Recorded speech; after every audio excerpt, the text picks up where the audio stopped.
விளையாட்டு பிரியர்கள் அனைவருக்கும் அன்பு வணக்கம். நான் தில்லியம்பலம் தரணிதரன். ஐபிஎல் போட்டிகள் விறுவிறுப்பாக இடம்பெற்றுக் கொண்டிருக்கின்றன. ஐபிஎல்லுடைய 4வது ஆட்டம் நிறைவுக்கு வந்திருக்கிறது. குஜராத் மற்றும் பஞ்சாப் அணிகளுக்கு இடையிலான போட்டியாக இந்த போட்டியில் 5 பந்துகள் மீதம் இருக்க பஞ்சாப் அணி 3 விக்கெட்டுகளால் வெற்றி பெற்றிருக்கிறது. கூப்பர் கொனலி ஒரு சிறப்பான ஒரு இன்னிங்ஸை ஆடியிருந்தார். ஒரு அற்புதமான இன்னிங்ஸ் என்று சொல்லலாம். அந்த இன்னிங்ஸ் தான் பஞ்சாப் அணியை காத்திருக்கிறது. இது தொடர்பான விவரங்களை உங்களோடு பேச காத்திருக்கிறேன் இந்த காணொலியில். இதற்கிடையில் இத்தாலி கால்பந்தாட்ட அணி தொடர்ச்சியாக 3வது வருடமாகவும் கால்பந்து உலகக்கிண்ண போட்டிகளுக்கு தகுதி பெறாமல் வெளியேற்றப்பட்டிருக்கிறது என்பது இத்தாலி ரசிகர்களை பொறுத்தவரையில் கவலைக்குரியது.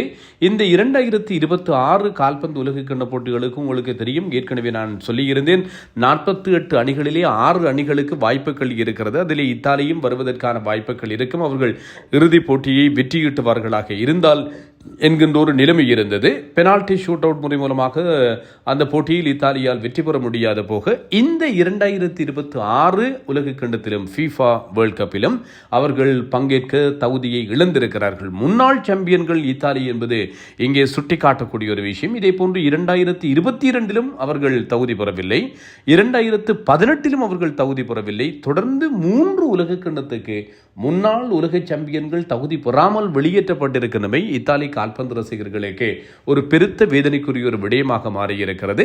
இத்தனைக்கும் இத்தாலி கால்பந்திலே கொடிகட்டி பறந்த இத்தாலி இந்த T20 உலக கிண்ணத்திலே இந்த ஆண்டிலே கிரிக்கெட் உலக கிண்ணத்திலே விளையாடி இருந்தது என்பதும் இங்கே சுவாரஸ்யத்துக்குரிய ஒரு விஷயம்.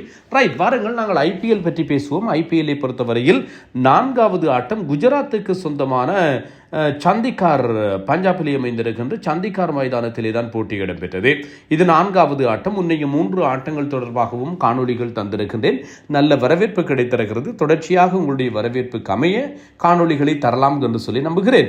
162 ஓட்டங்கள், 6 விக்கெட்டுகளை இழந்து T20 கிரிக்கெட்டிலே இப்போது 162 எல்லாம் ஒரு சர்வ சாதாரணமான ஒரு ஓட்டு எண்ணிக்கை. ஏனென்றால் ஐபிஎல் கிரிக்கெட்டிலே 200 அண்மித்த ஓட்டு எண்ணிக்கைகள் கூட டிஃபெண்ட் பண்ண முடியாமல் தோற்று போகின்ற நிலைமை காணப்படுகின்ற போது 162 எல்லாம் ஒரு இலக்கே கிடையாது. நேற்று சாய் சுதர்சன் 13 ஓட்டங்கள், 118 என்கின்ற ஸ்ட்ரைக் ரேட். சுப்மான் கில்லை பொறுத்தவரையில் 27 பந்துகளிலே 39, 6 பவுண்டரிகளை அடித்தார். Strike rate 144. ஏன் உங்களுக்கு ஸ்ட்ரைக் ரேட்டையும் சேர்த்து சொல்கிறேன் என்று சொன்னால் 2020 கிரிக்கெட்டிலே இப்போது எத்தனை ஓட்டங்களை பெறுகிறார்கள் என்பதை யாரும் பார்ப்பதில்லை, என்ன ஸ்ட்ரைக் ரேட்டிலே ஆடுகிறார்கள் என்று. ஒரு பேட்டர் 150க்கும் குறைவான ஸ்ட்ரைக் ரேட்டிலே அவர் துடுப்படுத்த ஆடினால் அந்த அணிக்கு அவரால் வெற்றியை பெற்றுக் கொடுக்க முடியாது போகும். இதுதான் மிக உண்மையான ஒரு விஷயமாக இருக்கிறது.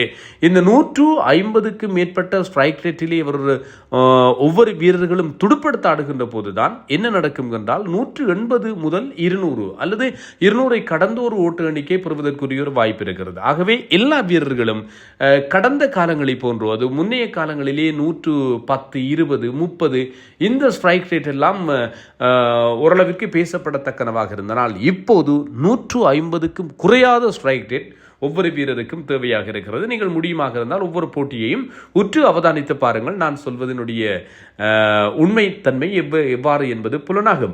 சுப்மான் கில் 144 ஸ்ட்ரைக் ரேட்டிலே 39 ஓட்டங்களை பெற்றார். ஜஸ் பட்லர், இவர் இருக்கும் இடம் தெரியாமல் போகிறது. T20 உலகக்கிண்ண போட்டிகளிலே மோசமான துடுப்பாட்ட பிரதிகளை காண்பித்தவர். இன்னும் அவர் ஃபோமுக்கு திரும்பவில்லை. அவருடைய துடுப்பை எங்கேயோ தொலைத்து விட்டார் போல் இருக்கிறது. 33 பந்துகளில் 38 ஓட்டங்கள், ஆனால் 2 சிக்ஸர்கள் பறந்தன, 3 பவுண்டரிகளும் கிடைத்தன. ஸ்ட்ரைக் ரேட் 115 இருந்தது என்பதும் கவனிக்கத்தக்கது. நியூசிலாந்துடைய கிளென் பிலிப்ஸ் 17 பந்துகளிலே 25. வாஷிங்டன் சுந்தருக்கு இந்த குஜராத் டைட்டன்ஸ் டாப் ஆர்டரிலே வாய்ப்புகளை கொடுக்கிறார்கள். இவர் அண்டர்-19 கிரிக்கெட்டிலே உலகக்கிண்ண போட்டிகளிலே டிராவிட் தலைமை பயிற்சியாளராக இருந்தபோது நம்பர் 3 கூட இவர் வாஷிங்டன் சுந்தர் பயன்படுத்தப்பட்டிருக்கிறார் என்பதும் கவனிக்கக்கூடிய ஒரு விஷயம். சஃப்ராஸ் கான் நம்பர் 4 வருகின்ற போது இவர் நம்பர் 3 விளையாடிய இன்னிங்ஸ்களையும் நான் பார்த்திருக்கின்றேன். ஆகவே வாஷிங்டன் சுந்தருக்கு இந்த குஜராத் டைட்டன்ஸ் என்ன செய்கிறது என்றால் டாப் ஆர்டரிலே வாய்ப்புகளை கொடுக்கிறார்கள். 5ஆம் இலக்கம் இவருக்கு கடந்த சீசனிலும் கொடுத்து ஒர்க் அவுட் ஆனது. இதிலும் இந்த போட்டியிலும் 5ஆம் இலக்கத்தை கொடுத்தார்கள். ஆனால் 2 பவுண்டரிகள், 16 பந்துகளில் 18.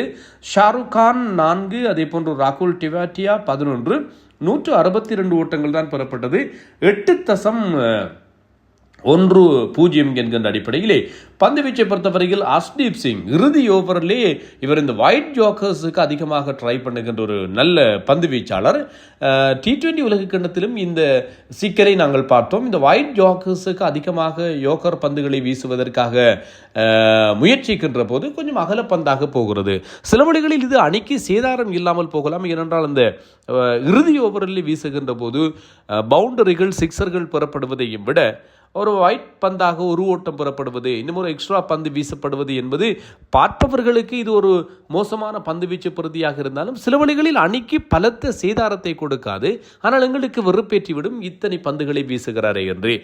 நேற்று ஒரு சமூக வலைத்தள பதிவு ஒன்றை பார்த்தேன். 20 ஓவர்கள் கொண்ட போட்டியிலே எதற்கு ஹர்ஷ்தீப் சிங் 21வது ஓவரையும் வீசிக்கொண்டிருக்கிறார்கள் என்று சொல்லி பார்க்க கிடைத்தது. 11 பந்துகளை வீசினார் ஹர்ஷ்தீப் சிங். கொஞ்சம் 2020 உலகக்கிண்ண போட்டிகளிலும் கூட கொஞ்சம் இவர் ஃபோம் அவுட்டாக இருக்கிறாரோ என்கின்ற எண்ணம் வருகிறது எனக்கு. பார்ப்போம். 2 வீரர்கள் இம்முறை கவனிக்கப்பட வேண்டும். ஒன்று ஹர்ஷ்தீப் சிங், அதே போன்று வருண் சக்கரவர்த்தி.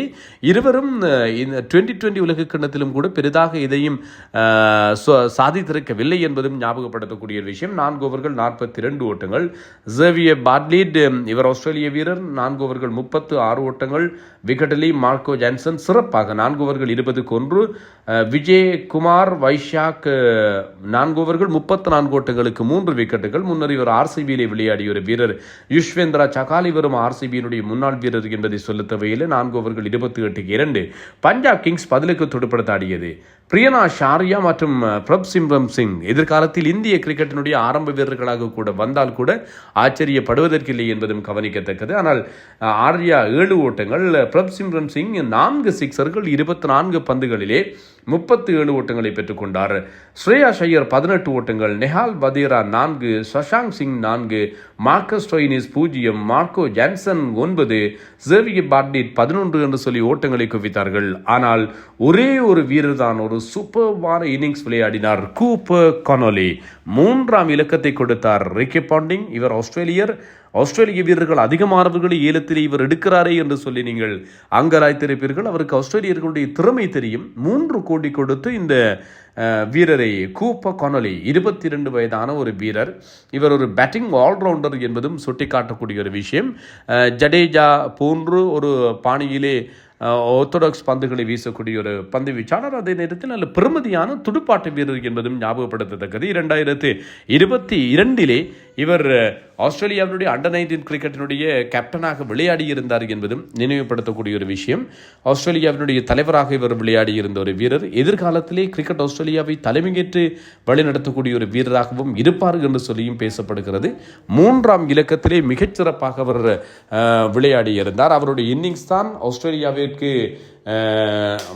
பஞ்சாப் அணிக்கு வெற்றியை தேடி கொடுத்திருந்தது. இந்த T20 உலகக்கிண்ண தொடரிலும் ஆஸ்திரேலிய அணியிலும் கூட இவர் இடம் பிடித்திருந்த ஒரு வீரர் என்பதும் ஞாபகப்படுத்தத்தக்கது. இதை எல்லாவற்றையும் விட சிறப்பம்சம் இவர் கடந்த ஆண்டிலே 2024-25 பருவ காலங்களிலே வெறுமனே 4 மாதங்களிலே 3 ஃபார்மட்டிலும் இவர் அறிமுகமாகி இருந்த ஒரு வீரர் என்று சொன்னால் ஆஸ்திரேலியாவிலே இப்படி வாய்ப்புகள் கிடைக்காது என்பதும் உங்களுக்கு தெரிந்த விஷயம். மைக் ஹசியெல்லாம் 30கள் தாண்டியதற்கு பின்னர் தான் அறிமுகமானார். ஆனால் ஒரு ஆல் ஃபார்மட் ஸ்டாராக கூப்பர் கானோலி இவர் 2024 செப்டம்பர் தொடக்கம் 25 ஜனவரி இடையில் 3 ஃபார்மட்டிலும் இவர் அறிமுகமாகினார். ஒரு டெஸ்ட் 8, ஒரு நாள் 11 2020 போட்டிகளில் இவர் ஆடியிருக்கிறார் என்பதும் கவனிக்கத்தக்கது. அவருடைய இன்னிங்ஸ் தான் நேற்று பஞ்சாப் அணி வெற்றி பெறுவதற்கு காரணமாக அமைந்தது. ஒரு மெச்சூர்டான ஒரு இன்னிங்ஸை நேற்று கூப்பர் கானோலி ஆடி காட்டியிருந்தார் என்பது கவனிக்கத்தக்கது. 44 பந்துகளில் 5 சிக்ஸர் 5 பவுண்டரிகளோடு 72 ஓட்டங்களை பெற்றுக் கொடுத்திருந்தார். மிக பிரமாதமான ஒரு இன்னிங்ஸ். ஏனென்றால் எல்லா வீரர்களும் ஆட்டமிழந்து சென்றார்கள். ஸ்ரேயா ஷையர் உள்ளிட்ட எல்லா வீரர்களுமே ஆட்டமிழந்து முக்கியமான வீரர்கள் எல்லோரும் சென்று கொண்டிருந்த போது இவர் நின்று நிலைத்து அணியை கரை சேர்த்திருந்தார் என்பதும் சுட்டி சொல்லக்கூடிய விஷயம். இறுதி ஓவரிலே வெறுமனே 2 ஓட்டங்கள் தான் தேவை என்று இருந்தது. 19வது ஓவரிலே 14 ஓட்டங்கள் பெறப்பட்டிருந்தன என்பதும் நோக்கத்தக்க ஒரு விஷயமாக இருந்தது. குறிப்பாக இறுதி 3 ஓவர்களிலே 21 ஓட்டங்கள் தேவை என்கின்ற நிலைமை இருந்தது. இறுதி 4 ஓவர்களை பொறுத்தவரையில் 30 ஓட்டங்கள் தேவை என்கின்ற நிலைமை இருந்தது. ஒரு இலகுவான ஒரு இலக்கை நோக்கித்தான் அவர்கள் நகர்ந்து கொண்டிருந்தார்கள். ஆகவே போட்டியிலும் வெற்றி பெற்றிருக்கிறார்கள் பஞ்சாப் அணி. பஞ்சாபுக்கு எங்களுடைய வாழ்த்துக்களை சொல்லிக் கொள்ளலாம். இதுவரைக்கும் 4 ஆட்டங்கள் நிறைவுக்கு வந்திருக்கின்றன.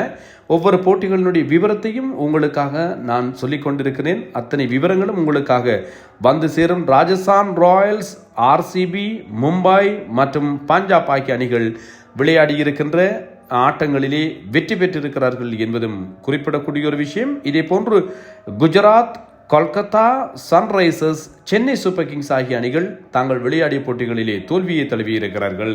இன்று டெல்லி மற்றும் லக்னோ சூப்பர் ஜெயின்ஸ் அணிகளுக்கு இடையிலான போட்டி இருக்கிறது. இந்த டெல்லி மற்றும் லக்னோ சூப்பர் ஜெயின்ஸ் அணிகளுக்கு இடையிலான போட்டியை பின்னர் எல்லா அணிகளும் ஏதோ ஒரு வகையில் ஒவ்வொரு போட்டிகளில் விளையாடிய நிலைமைக்கு வந்துவிடும் என்பதும் கவனிக்கத்தக்கதாக இருக்கிறது.